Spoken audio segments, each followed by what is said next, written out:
Good afternoon, everyone. Thank you all for joining us today for our weekly webinar series. Today our featured topic is estimating fiber projects. My name is Jessica Petrahoy and I'm the marketing coordinator at fiberoptic.com. Fiberoptic.com is the leading provider of fiber optic products, training, and rental equipment. We're pleased to present this topic to you today. With us today to talk about estimating fiber projects is Christopher LaBonge. Chris is the president of the Adtell group and fiberoptic.com. When Chris is finished, we'll take questions from the GoToWebinar question box at the bottom of your screen for a question and answer session. So if any time throughout the webinar you have a question, you can go ahead and put your question in the box and we'll get to it at the end. And remember, our webinars are always posted at fiberoptic.com/webinar. So thank you again for joining us today, and at this time I turn the presentation over to Chris. Okay, good afternoon, everyone. I appreciate you joining us this afternoon for the presentation. I've given this presentation once, prior, and it'll probably follow a similar format to what we've discussed in the past, but also probably go a little bit off of some of the slides and talk a little bit about some of the things that are going on in the market, right now. With there's actually a Verizon strike that's going on, and there's some individuals out there who are asking about, from a contractor perspective, about how to quote or support, that need, and some other things that are kind of timely. But for the most part, I'll kind of go through the standard presentation, kind of give you guys an idea of kind of what we see and the things that should go into projects, and really what I'm looking at with this is kind of giving you guys a guideline to understand what you really need to consider and how you should kind of build your plan around estimating the project versus actually, going in and saying, hey, here's the numbers that we recommend you use to win projects.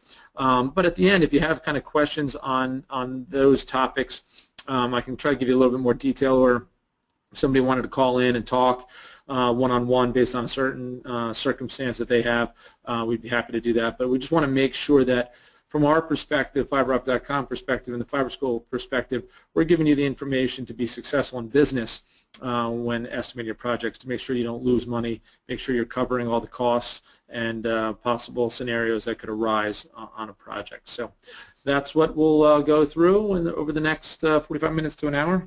So I'll kind of kick into it here. All right, so we're basically going to have three topics that are the primary focus of today's presentation, and it's really kind of understanding and setting your goals. As you see kind of at the top there, we have goals versus variables. So any good project or managing a project is all about setting your goals and then really managing the variables that are going to be thrown at you throughout the project. And did you account for those variables? And are you at the end of the project going to be able to consider it a successful project because you have successfully anticipated some of the things that could occur and made the appropriate arrangements? So that's kind of the theme. Now, things that go into managing variables and achieving your goals, obviously quality of work is one of the ones that we'll talk about. So how do you guarantee that, whether you're quoting a project or you're actually the customer kind of requesting a project to be done, how do you make sure that you're getting quality work done and or delivering, quality work? And through that, obviously, is the certification of professionals and making sure that those individuals that you're working with really have a strong understanding of what the topic is and the I guess the field that they're trying to support you in. So if it's fiber, are they a fiber person? Have they been certified in fiber? Or are they telecommunications, copper, wireless? There's a lot of cross-pollination because the fiber field is kind of a very niche field, and therefore most people don't come up from the fiber background. They kind of come up from telecommunications, wireless, or some area and kind of learn kind of this skill set, let's call it, and that's kind of how they kind of move around in the industry. So we'll talk about making sure that they've got the skill sets they need.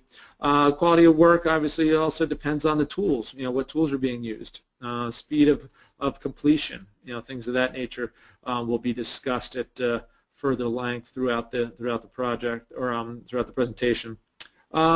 Pricing, obviously everybody's going to be very focused on what is the price, and we don't get, like I said, too much into fair price because it is so competitive out there, depending on the size of the project, the region that you may be in. So when we get to price, we really try to take that a little bit offline, and I can give you some more guidance there, but we give you the logic behind making sure that you're covering all your costs. Because things kind of get so hyper-competitive at times that people start to manage their downtime and look at opportunity costs and understanding exactly what the full loaded cost is of an individual or a project. Are you really making any money, or are you losing money by putting people out there?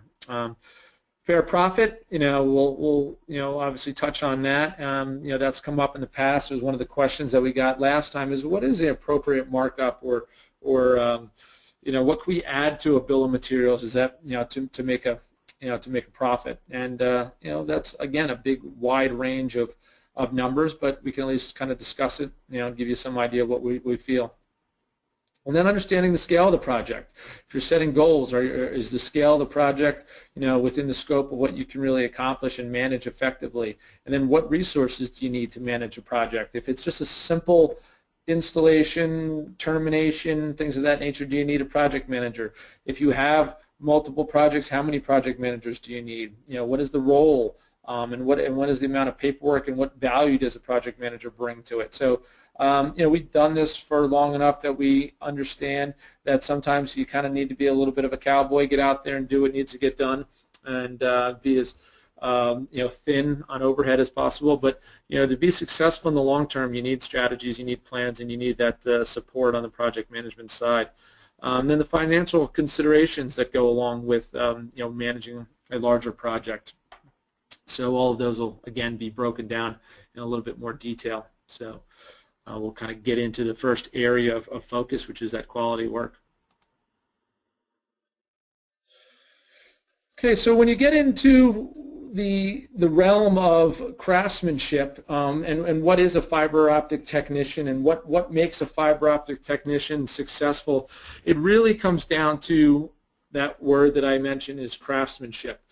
Just like electrical work or things of that nature, the skills needed or to plug something in, or I guess make a connection, sound very simple, but it's really the craftsmanship that goes into it, that makes it extremely valuable, and where you see the differentiation of the technicians.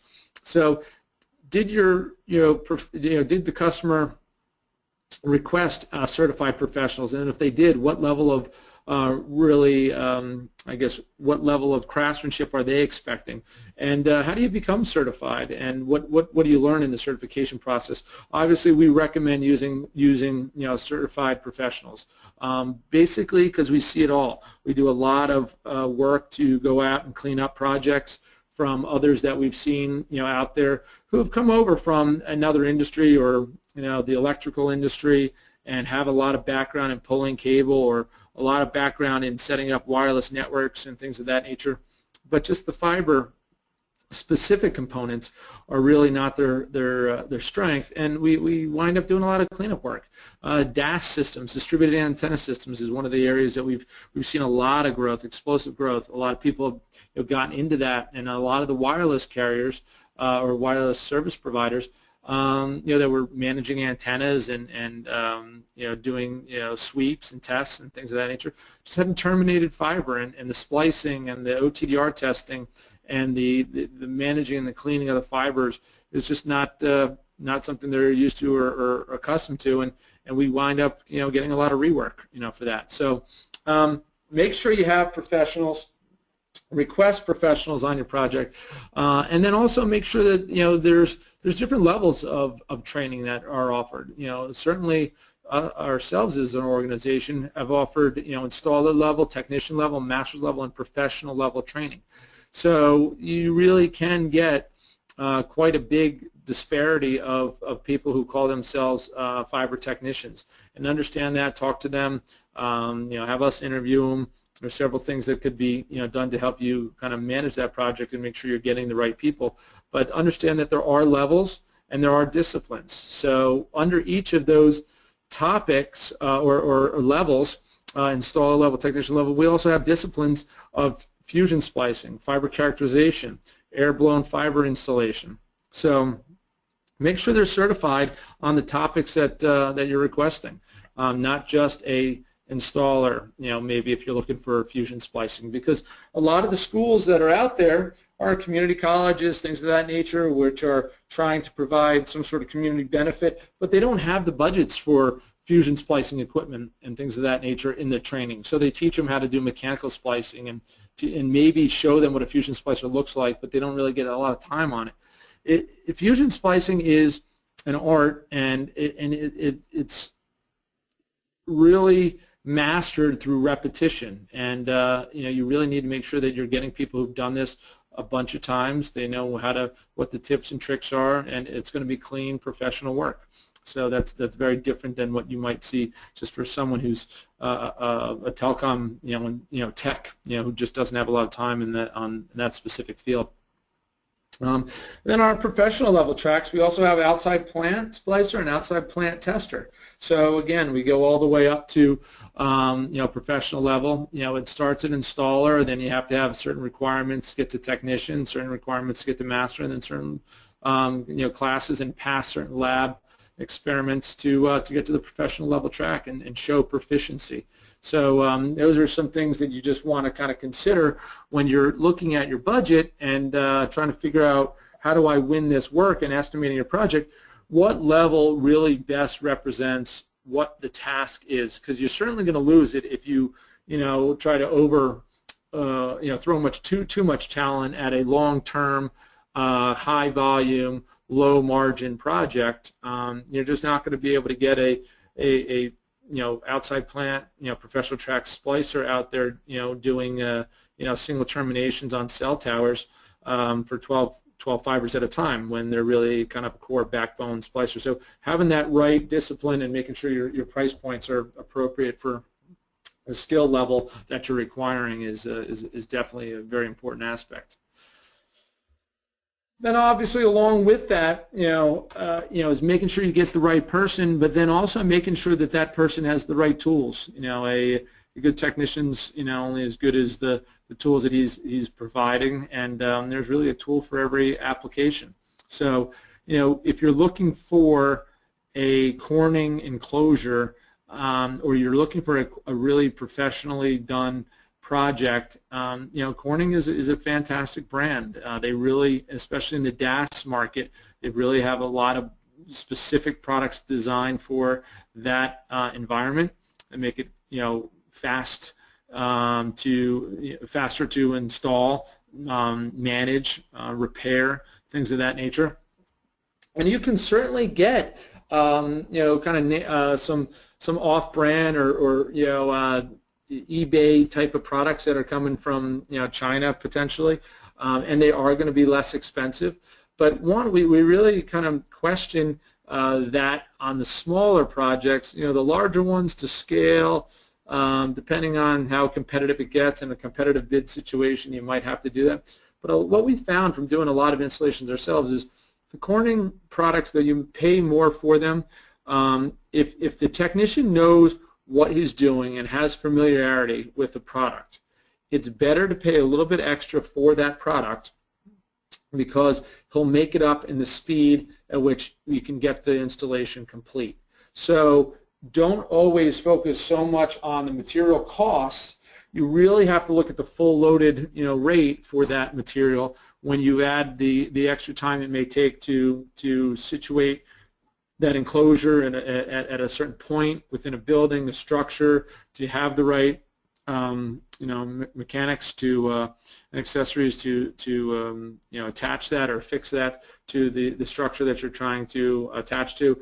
All of those little details make a big difference when it comes to your total cost and timeline on a project. And a lot of our costs on projects has to do with labor. So managing you don't want to let material costs totally override your labor costs when they actually could have some. There's a symbiotic relationship between those two that can't be underestimated and needs to be considered when kind of pricing out and building out your equipment. So.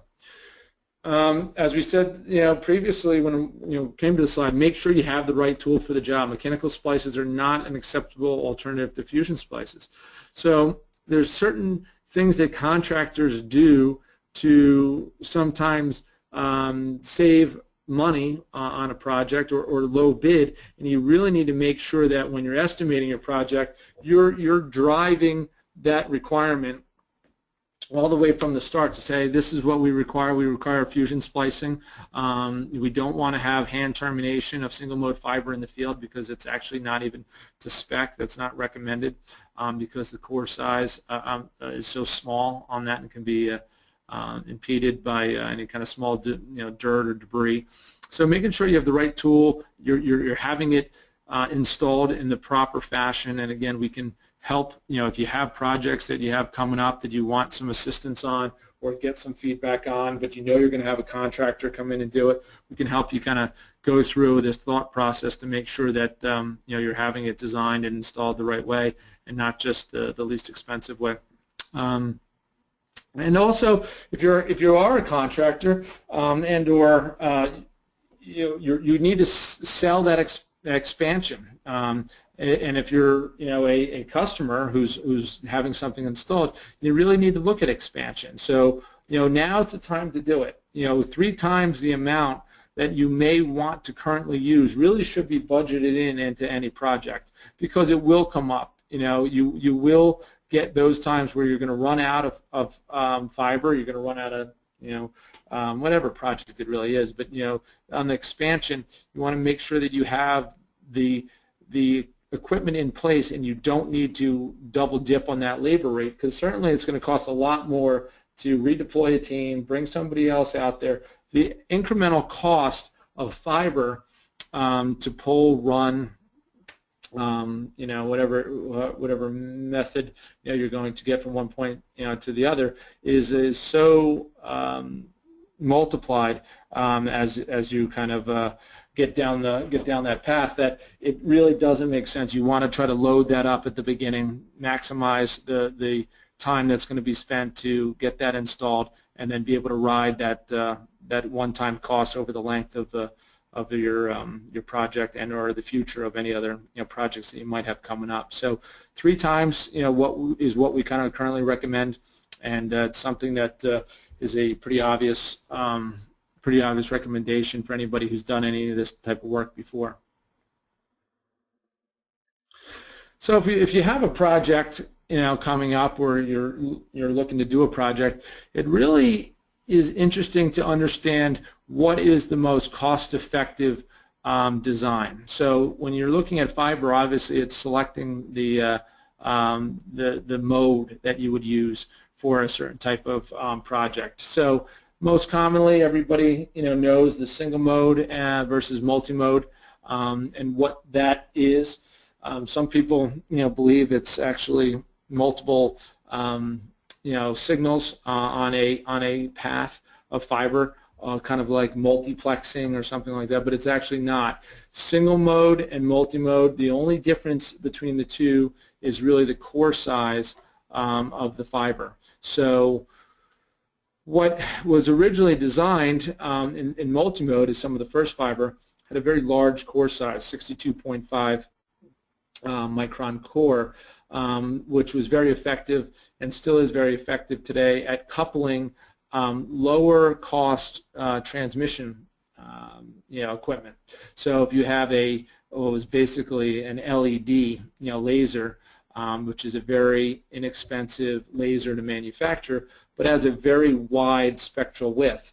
It allows you to couple as much of that power from that transmitter into the fiber and transmit it down the length or the length that you're trying to send it down. Now, unfortunately, because it has that very wide core, what happens is the light traveling down that actually takes different paths down the fiber. So it kind of ping-pongs down the core, and the distance and the energy is absorbed in the fiber and lost. So the effective range of a multimode fiber is very relatively short. 2 kilometers is really the maximum, and that's at like 10 meg. So on a multimode fiber, you really have to consider the limitations of your bandwidth over distance. Now there is 50 micron fiber that has come out that is rated for a little bit longer distances, and we'll talk about those. But for the most part, you've got your multimode being your short distances, and your in-building type of fiber, and you've got your single mode, which is really your long distance, high data rate, 70 kilometer type of link, fiber. So the equation that really needs to be understood here is what is the distance that I'm trying to send my link, and what is the bandwidth that I'm trying to achieve over that length. And as we'll see on some upcoming slides, those two are interrelated, and you need to calculate that as part of your project, because in some situations people believe that multimode fiber is cheaper than single mode, but it's actually not necessarily the case. The multimode equipment is usually cheaper, but the single mode fiber is actually cheaper to manufacture because the multimode has this what we call graded index core, which it tries to manage some of the modal dispersion that occurs in multimode fiber. And because of that, it's a little bit more costly to manufacture. So if you have a large number of ports over a short distance, then obviously the multimode is the way to go. But in certain applications, like between two buildings, that may be just a transmit and a receive on 2 fibers.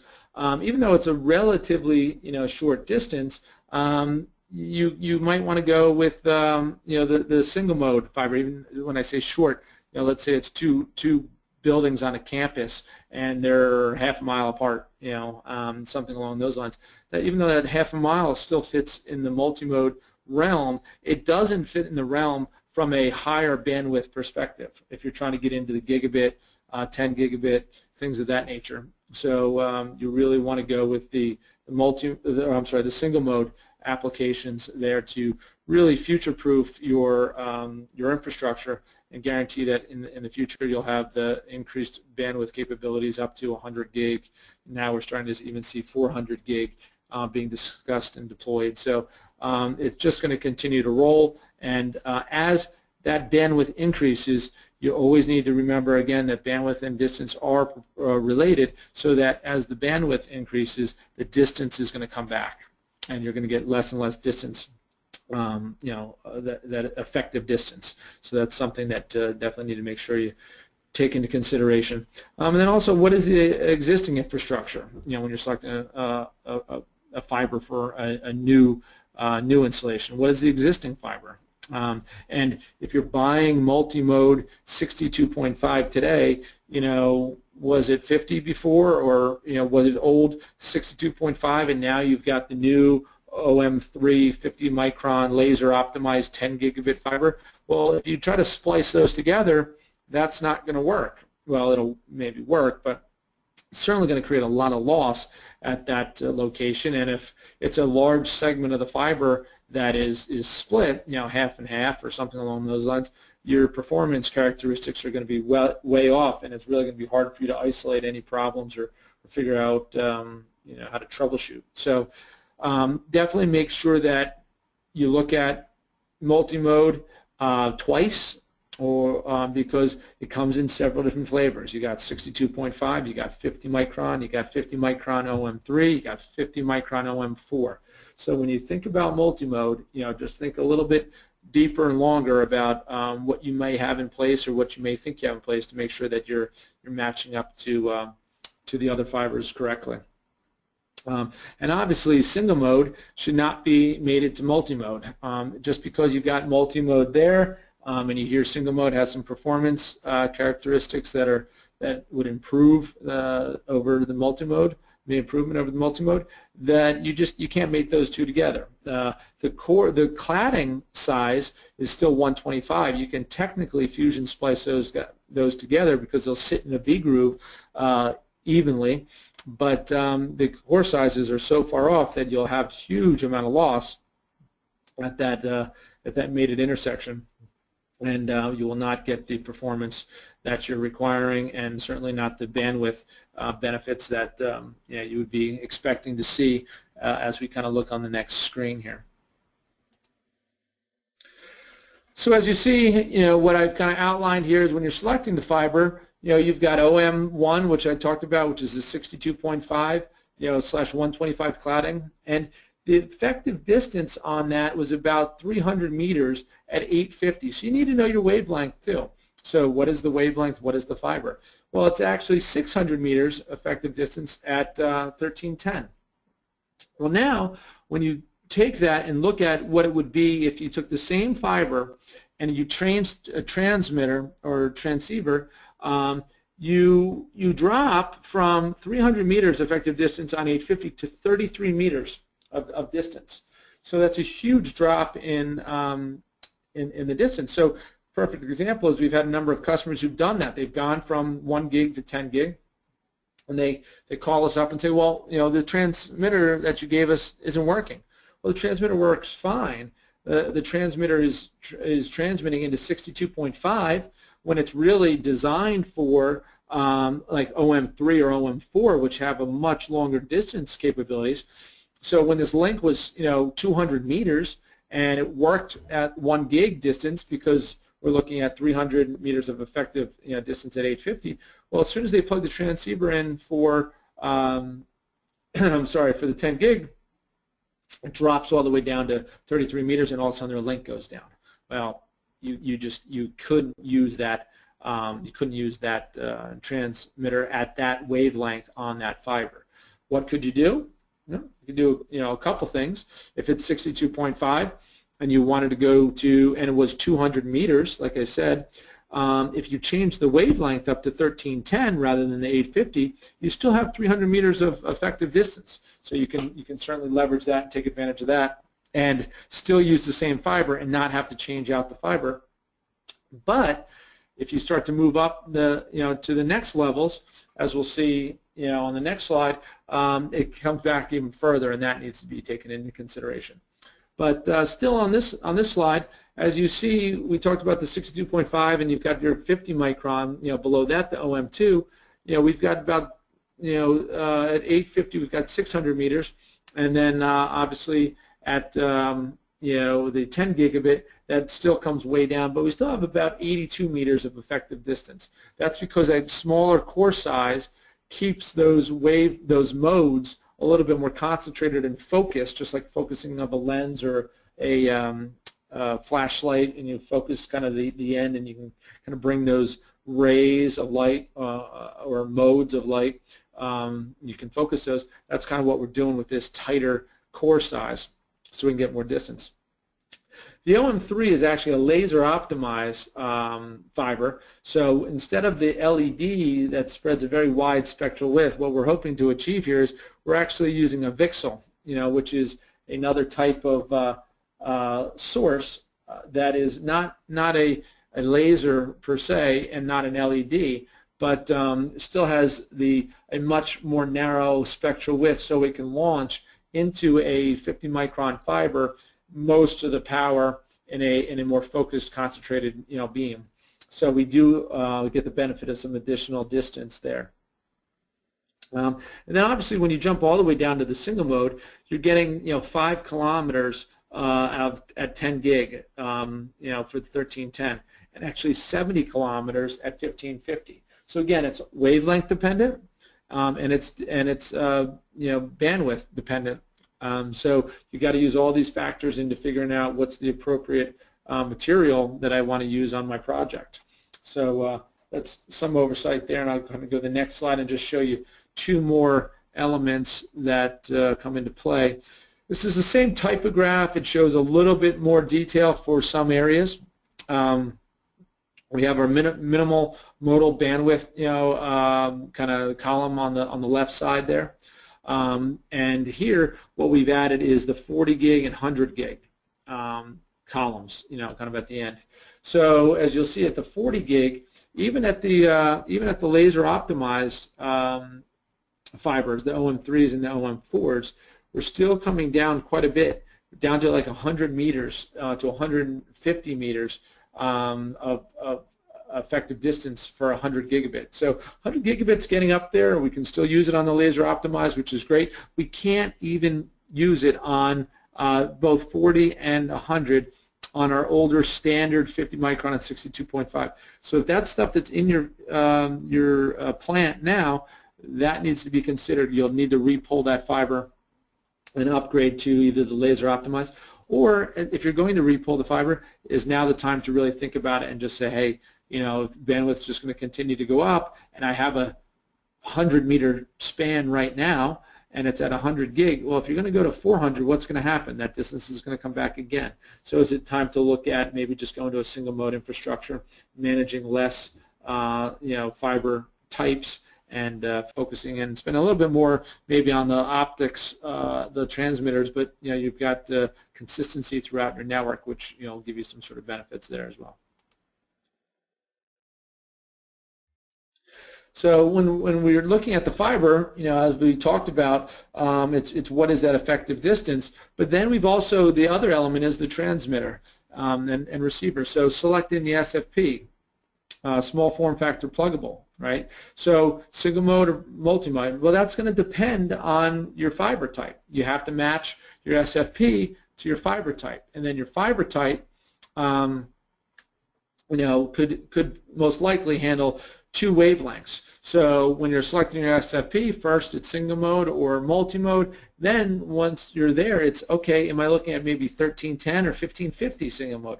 Or am I looking at 850 or 1300 multi-mode? You've got to make sure that if you're 62.5 core and you're trying to go a pretty significant distance, well, you're going to have to bump up your wavelength to try to get that additional distance and performance. So that's something that you'll need to kind of consider. And then the power. Power is measured, or power is displayed as dBm, and then loss is dB. So how much power do you need on your transmitters? Wavelength is really something that is going to need to come into play here as well. What you'll see is on the single mode, anyway, and it's true on multi-mode as well, as you saw that the distance is really related to the amount of loss per kilometer based on that core size and that wavelength.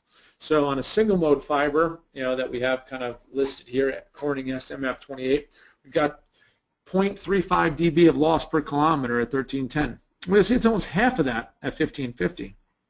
So therefore, what we would need to do is multiply that distance times the dB loss, the anticipated dB loss, and that's going to give you the amount of power that you'll need. And then usually you want to add 3 dB on top of that for some sort of buffer. You're going to want to add your fusion splices and your connectors in there as a buffer to make sure you understand those. But that'll allow you to kind of understand whether you need a, I don't know, it depends on your receiver sensitivity, but whether you need a -10, dBm laser, or whether you need something that's, maybe a little hotter, or maybe something a little less powerful, depending on what the receiver sensitivity is, on the other end. But you've got to do your loss budget calculation, because obviously the more power you put into these SFPs, the more pricey they will become too. So getting that right balance is going to be an important component of your budgeting. So as you'll see here, when you're selecting the SFP, you've got a couple different flavors. 1000 base LX, single mode. Basically, what we're saying is you can get about 5 kilometers of distance, on your LX. On your LX10, looks like we're going to be able to bump up to approximately 10 kilometers per spec. And then your EX, your EZ, and these are kind of what you would purchase these fibers, transmitters, by these codes. Your 1000 base ZX fiber, is kind of your long haul backbone fiber. At 1550 can do up to about 70 kilometers. So that's obviously going to be your most expensive transmitter, and you'll obviously pay accordingly there, but that's where you're going to get your distance and performance. So that'll go into your budget there as well. And then once you've got your fiber selected, you've got your transmitter selected, what are the other elements that you'll need to put into your quote, or you'll need to budget for?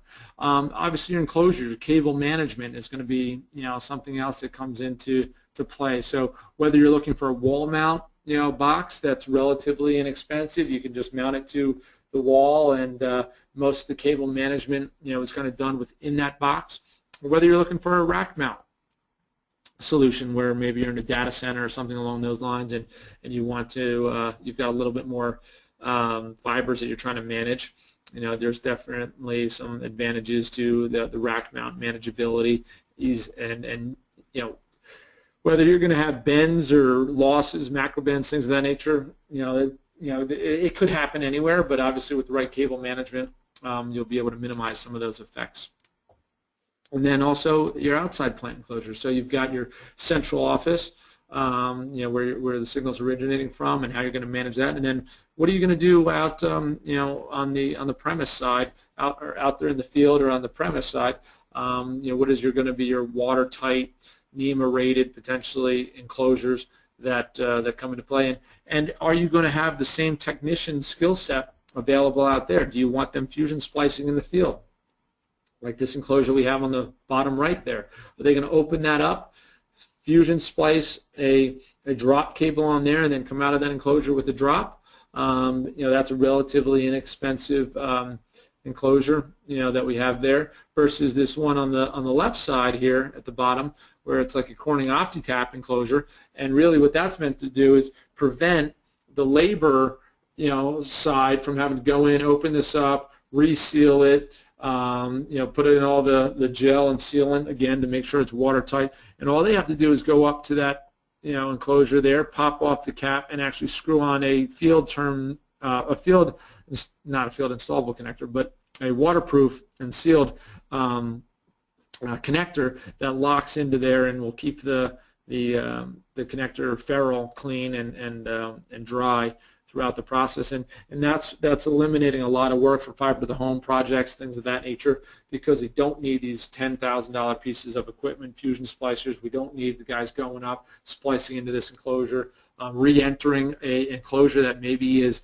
been entered multiple times and therefore has maybe a rat's nest or something in there. This keeps that labor rate down, and that's exactly what I was talking about when we're earlier in the project, saying, all right, well, let's say there's a $100 difference between these two enclosures. You save $100 today, but every time you go back to splice there, you've got a contractor that you're paying $50 an hour to or more, and he goes into that 10 times because and it's going to take him 2 hours every time. Spend an extra $100 every time because the extra time it's going to take to enter that enclosure and manage the fiber and things that go along with that, versus spending the extra time to get the right enclosure at the beginning for that particular purpose, which is going to eliminate labor costs in the future. So that's just smart project management, and in my mind, and stuff that just typically is overlooked for the immediate benefit of material cost. Sometimes. There's an example of interior, before and after, and selecting the right projects and products for the job. So we talked about craftsmanship and making sure that things are managed a certain way.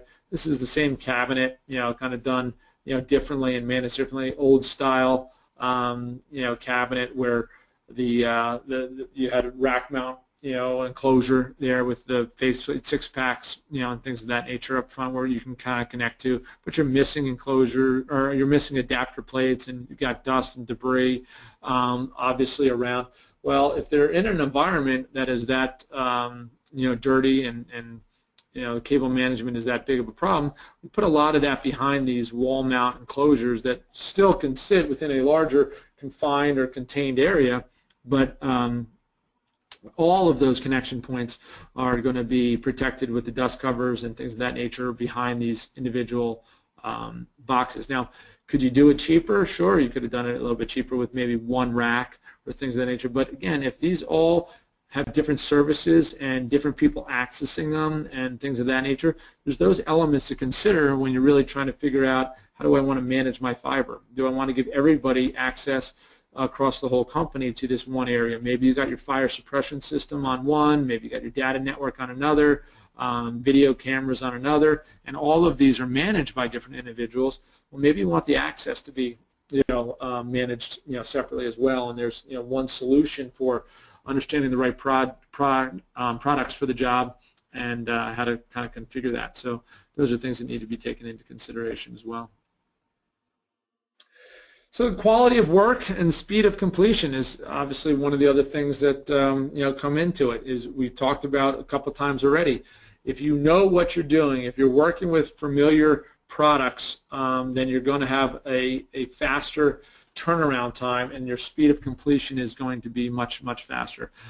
So if you're doing it yourself, you got to do it yourself is kind of the number one thing there. Are you prepared to do it yourself? And if you are, do you know that? Do you know these materials and the products fairly well? Enclosures are kind of a funny thing. People get very comfortable and familiar with a certain enclosure, and if they deviate, they kind of lose their focus and not sure how to kind of lay it out and design it. So that's an important component. Maybe because of the speed, you don't have time to just figure it out yourself. You've got to go and get some additional training. So train and then install it yourself is another way of kind of getting it done. And if you have to have a little bit more time, you can take that tack, get some professional training. Everybody who leaves one of our training classes, for the most part, is capable of doing a basic installation. I wouldn't recommend them doing a large count fiber core backbone splice, but if you're going to install a local network, you can at least understand what needs to go into it. And if you don't have the time for it, it's great to really manage your contractors and your subs by coming in, learning what the right techniques are, so you can build your project appropriately and at least manage them. And it's for the cost of a class, I think it certainly will save yourself a lot of time and money by getting things done the right way. And then the other thing is, if you're in a time crunch, hire a professional contractor. With some of those, with the benefit of some of the contractors, you can ask for a 2-year warranty on craftsmanship. It's one of the things that we offer when we do services work. If there's any defects or things of that nature, we'll guarantee the work for 2 years. So if you're looking for a contractor, those are some things to consider. If you're going to be a contractor, that warranty is one of the ways of differentiating yourself and showing how you can bring value to your customers, to guarantee that you're doing a professional job and you're going to stand by your work. So it's a way of differentiating yourself.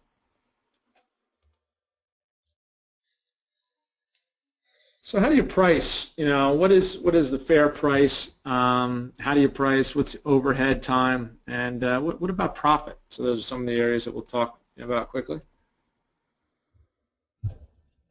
So how to price? Fixed pricing. Obviously, fixed pricing is one of the methodologies. A lot of people like that. You're going into a bid. You're saying, here's what I'll deliver.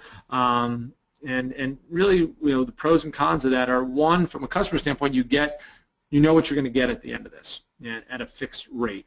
With the downside to it sometimes is that if you're a contractor, and it's a fixed price bid, all you're trying to do is speed up to get the job done as quickly as you possibly can to maximize your margin on that job. So it's kind of a pro and con, there.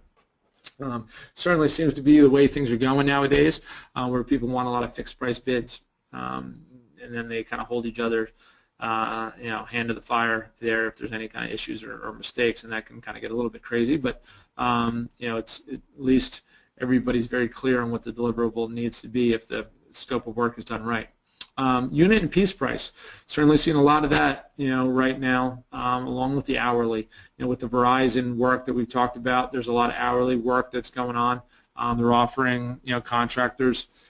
Right now, we're hearing from Verizon, they're offering $40 an hour plus overtime, for technicians. Now, it's not guaranteed work; it's only a very short period of time, but it shows about the range of what people feel the value could be of an experienced fiber technician in the right market at the right time, and that's kind of where where that number, is at the moment. Now that's direct, as an individual, so companies have to have a margin and things of that nature, but that kind of gives you an idea of kind of where some of the pricing is. And then the unit piece price, when the strike's not going on, there's a lot of piecework. So this is what I will pay you to do a splice.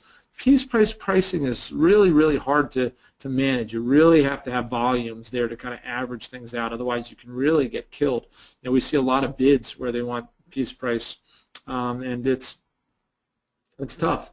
If they won't make commitments, you've got to make sure that you're putting a piece price in there that's going to allow you to cover all your overhead associated with the project, because most of these large bids are really complicated with the amount of work that needs to get done, and then the documentation and the turnover package that's going to be required at the end. So you've got to make sure you understand the full commitment that you're making when you accept some of these unit or piece price bids, to ensure that you're, just because you're going in splicing and you're charging X to splice, well, you might need to understand that splice includes a OTDR shot and an OTDR trace documentation along with it. So you got to calculate that all into the bid. And obviously, depending on where the work's being done, you've got to take in, other aspects, like prevailing wage. So if you're doing work for a municipality in the area, prevailing wage is something you need to make sure you're paying and documenting for as a company, for both your employees and yourself. If you're required to pay prevailing wage and you don't, it's big penalties, and some of the prevailing wage numbers are very, very high. So when you're quoting, and you're trying to win business, you got to understand that in Bucks County, kind of where we are, Pennsylvania, the electrical and telecommunications installation technician, the rate is $86.74 fully loaded. So that's a very large number. Now again, that's not in a salaried kind of employee. That's I guess the prevailing wage is type of pricing, so you're just in there for however many hours you're in there. But that's kind of what it is, and you have to show proof that is the number that has been paid to the employee. Otherwise, you can get yourself in some substantial penalties and fines. Project managers. So what is the worth of a project manager, and how much money does it cost to have a project manager? Project managers, certainly bring a lot of value to projects. There's a lot that goes on from a documentation, change orders, things of this nature that need we've seen enough opportunities where we know where you can get burned, and you need to have your paper trail and your documentation all in order, and that's what the value of a project manager is. But you can't forget to calculate that cost into your overall project. They're worth it.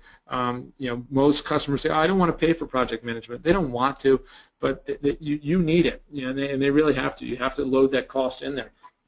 Otherwise, you're going to wind up, not getting paid for quite a timeline because you didn't submit the documentation the right way, or you didn't clarify a change order, and then everything's held up on the whole project for this one detail, and it's proven itself valuable, certainly over time. Overtime rates, you got to make sure you're calculating your overtime rates, and looking at it and saying, okay, how do I manage this resource so that I know if your labor rate is one thing, but then you've got overtime built in there, you're going to be able to cover that overtime with the rates that you're given. That's obviously a huge factor, and certainly some of the work that we do for fiber characterization and installation work, that's sometimes night work, and people are traveling across the country to do, it definitely is a factor that we take into consideration. And know that customers sometimes will complain about the price. We have to explain to them that, listen, we're going to be working 16-hour days, and there's an overtime element built into that labor rate.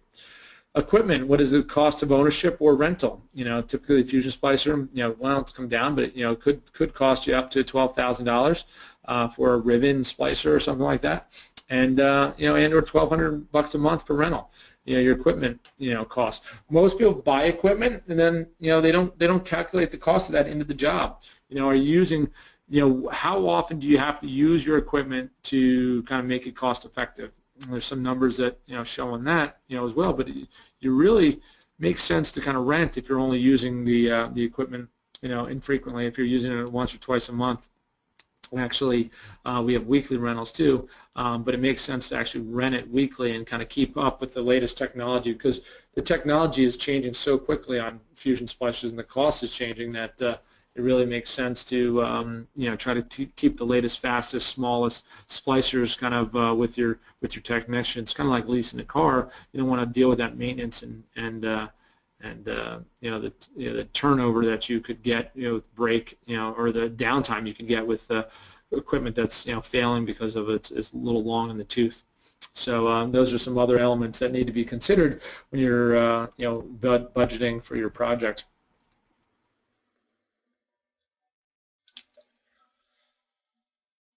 How'd that come up again? Oops. Okay.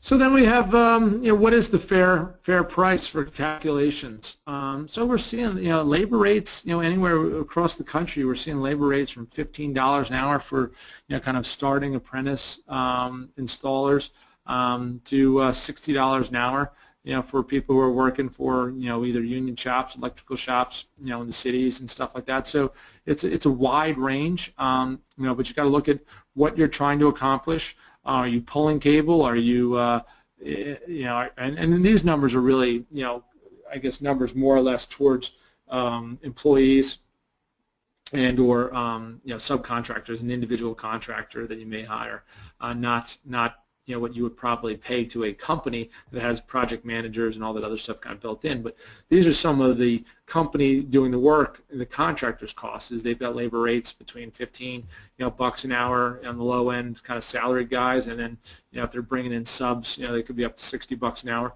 Then what is their material cost? Are you charging extra for markup on material?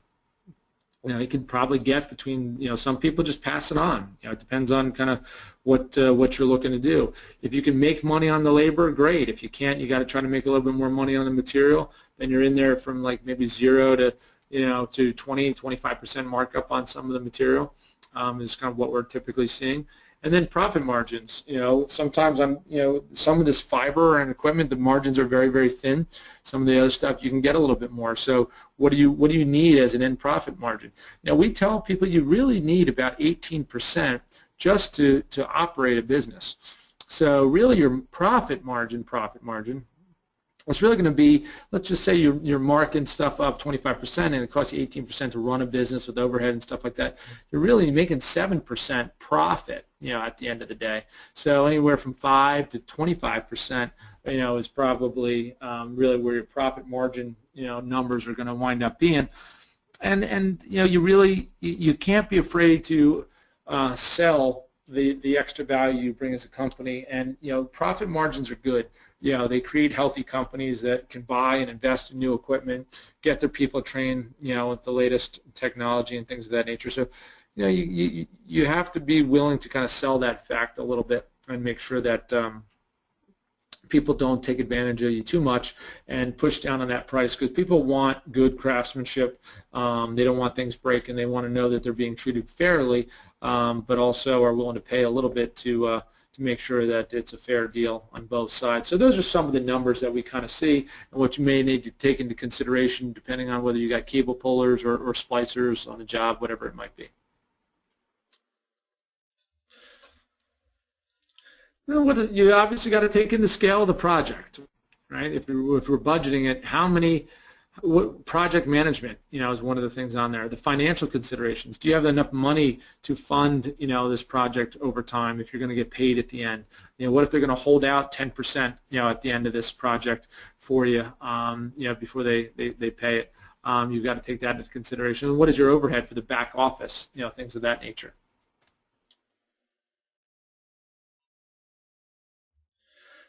So the overhead, we recommend basically 1, 2, 3, or 1 for every 3 to 4 projects. Is project manager from 1 to every 3 to 4 projects. Then you've got to take your accounting, into consideration, and your logistics. You've got to, if you're training and installing yourself, you've got to obviously take that into consideration. And, who's going to supply the materials, how are they going to get there, all of that stuff as well. Who's going to store it? If you're on a project for 6 months, what are the logistics of that? Are you getting just-in-time inventory, things of that nature that you'll need to take into consideration? And then again, on the accounting side is making sure that you understand what the payables are, deliverables, time value of money to make sure that you're getting all of that in consideration when you're coming up with your final number. See, I got about 5 minutes left for the hour presentation, so just skipping through some of these to give us a couple minutes to talk at the end here. Scale of the project, the financial considerations. Do you have bid bonds? Sometimes, like I said, it's up to 10% of the project that you've got to consider that is going to be held out for maybe 90 days or greater. Payment terms of 90 days or greater are certainly some of the things that we're seeing. So, do you have the float, to keep your staff occupied and working, and then waiting 90 days later to get paid on that rate that you may have had to pay out 70 days ago or more. And then wage rates, prevailing wage jobs, for proof of payment. You got to make sure that you're documenting all that, and you got your paperwork to cover those prevailing wage requirements.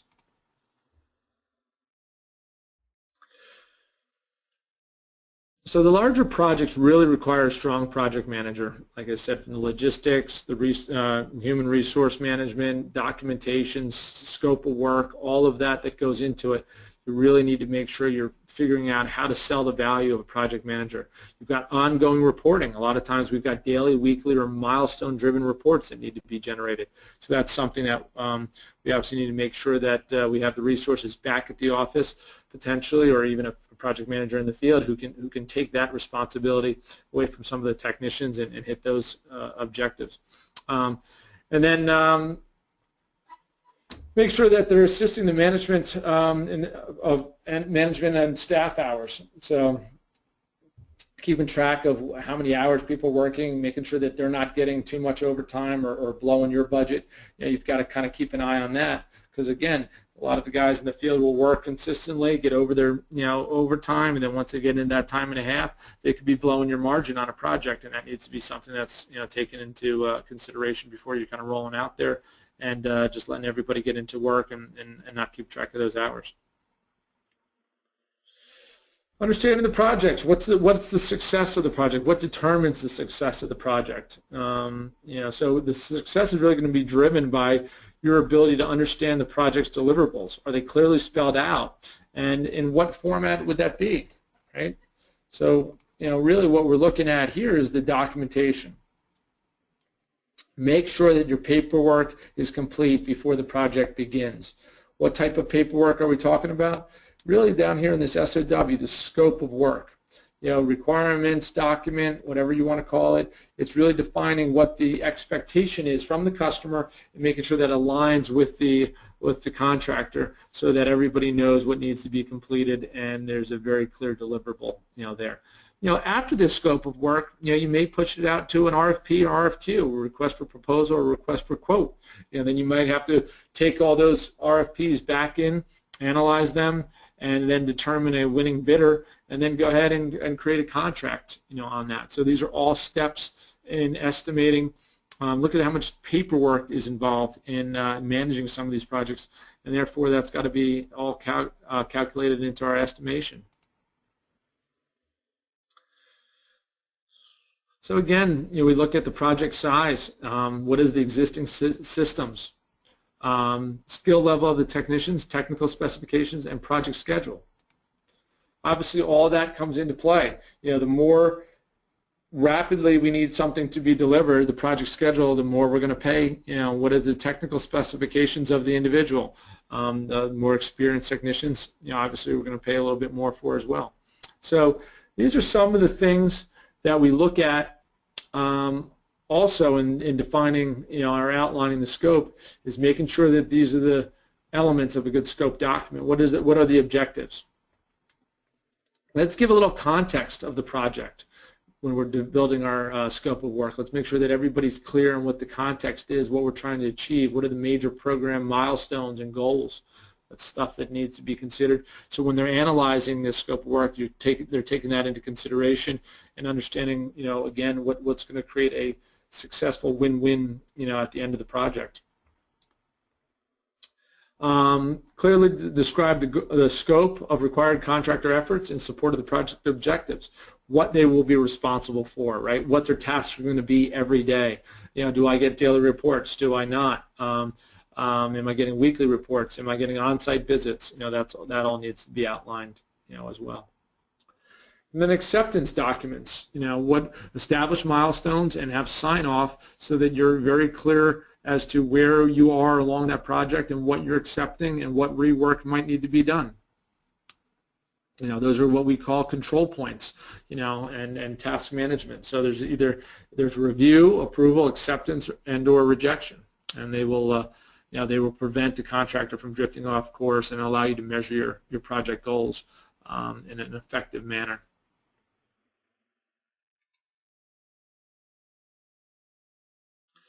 Generate a schedule for the sequence of tasks to be performed by the contractor. Like I said, we need to make sure that the timeline is clearly defined, because timeline is a big driver of your overall costs. So you need to make sure that you're understanding what the deliverable timeline is, and the more your timeline is compacted, the more resources that may need to be thrown on site, the more costs that it may incur. And then obviously the deliverables. So identify the contractor's delivery requirements, in the schedule, include any details about the type and quality, of work or craftsmanship of the deliverables, and make sure that the contractor is very clearly understands when those deliverables need to be presented to him for the completion of the contract, per the performance requirements.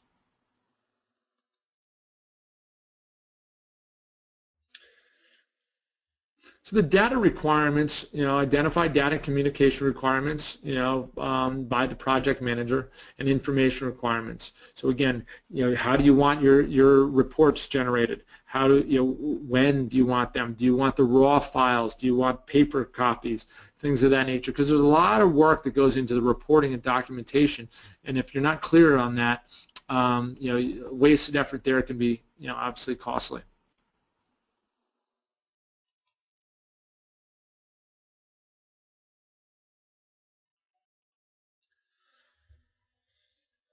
Getting towards the last couple slides here. So the time. Estimate professional and technical person hours, weeks, months, or years required for the contractor to perform the contract effort as appropriate.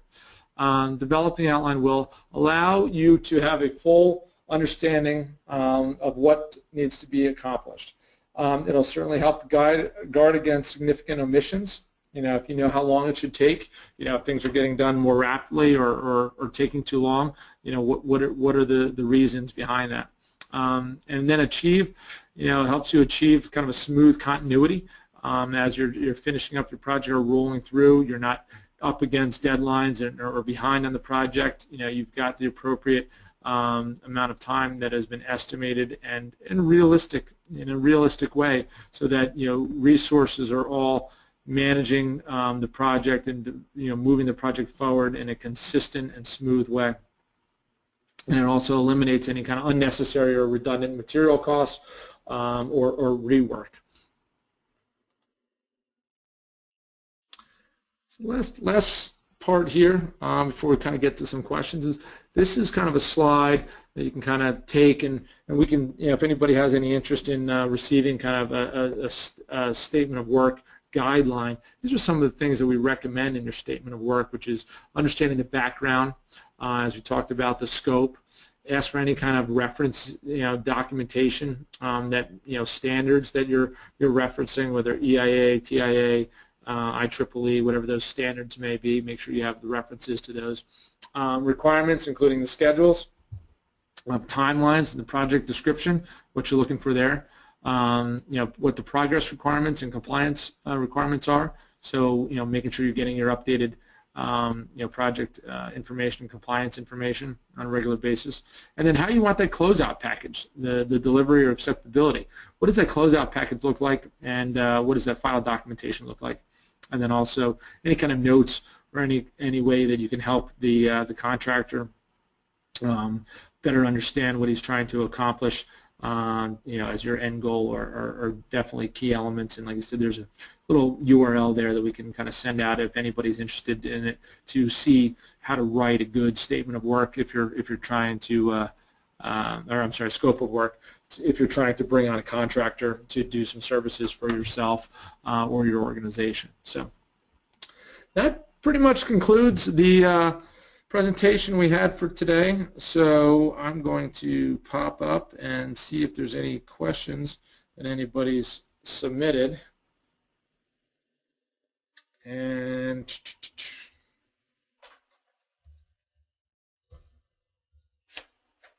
doesn't look like we've got too many questions. Some questions that were asked about are, looks like safety and best practices. So what are the kind of safety requirements? Obviously, in some of the training, obviously safety is covered in the training. I'm not really sure whether we're talking about safety materials or just overall training, but making sure that you've got let's just say even from safety briefings daily, where we've done work in New York City in the tunnels and things of that nature, and I mean daily safety briefings in the morning are pretty much standard, on a lot of big projects. That could be something that needs to be taken into consideration. And obviously the best practices, kind of around safety, that is a whole nother topic and presentation, but it's certainly stuff that would, you'd want to, consider, when you're in your pricing and budget, making sure you're getting the right equipment for the people to be safe on the projects that they're working on. Sure, that makes a lot of sense.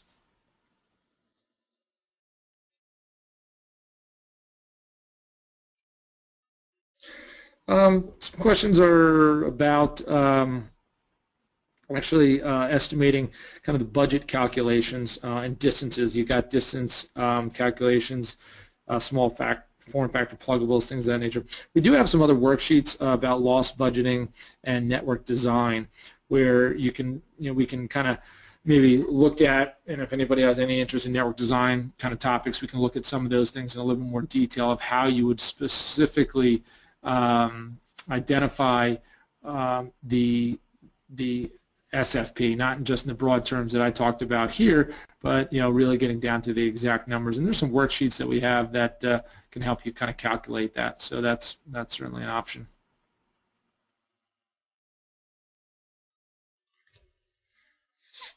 And then questions, services providing, some of the questions I guess around do we actually provide, I mentioned a couple times that we provide services. So yeah, there's one of the divisions of the organization is Adtell integration, and we actually do installation, fiber characterization, splicing, things of that nature.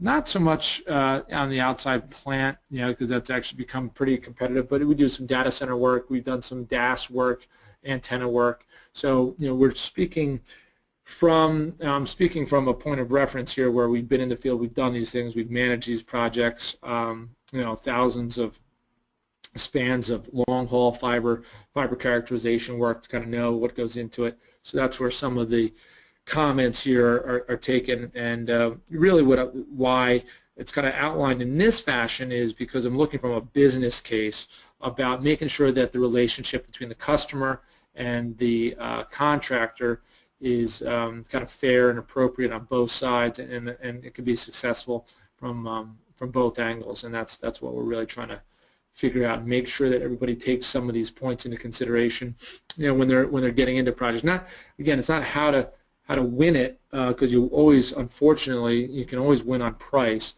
but it's really how to estimate it and how to be fair to yourself, your organization, and your customer, how to do it appropriately, and what you really need to consider if you're coming across from electrical background or construction background, whatever it may be, and you're trying to figure out, well, how do I know where to begin?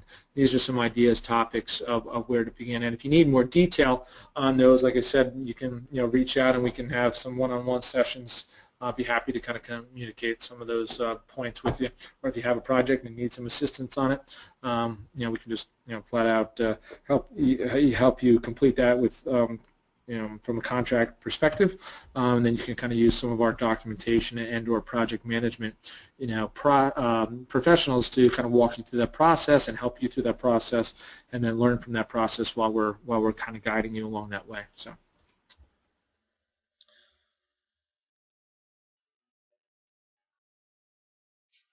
It looks like I cover most of the topics that you guys have any interest in. So thank you again. This kind of concludes our presentation for today. If you have any comments, please feel free to make some recommendations. We always appreciate feedback and appreciate you guys joining us today. Have a great rest of the day. All right, bye-bye.